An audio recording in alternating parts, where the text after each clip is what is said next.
อนละเทื่อก็สิมีมกอาทิตย์ตัวหนึ่งที่เราจะหนาวแล้วตื่นถึงมายังเสาร์เป็นน้ำทานเป็นอย่างตื่นมากกับตาย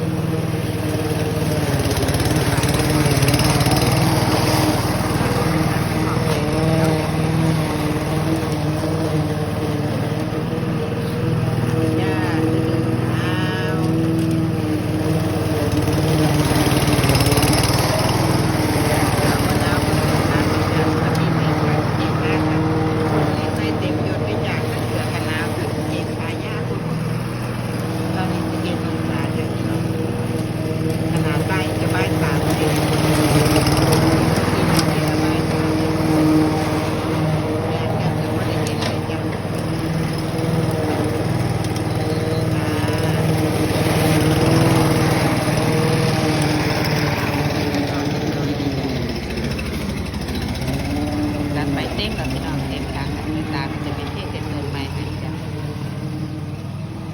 หน้าหนาวก็จะประหยัดเวลาในการตัด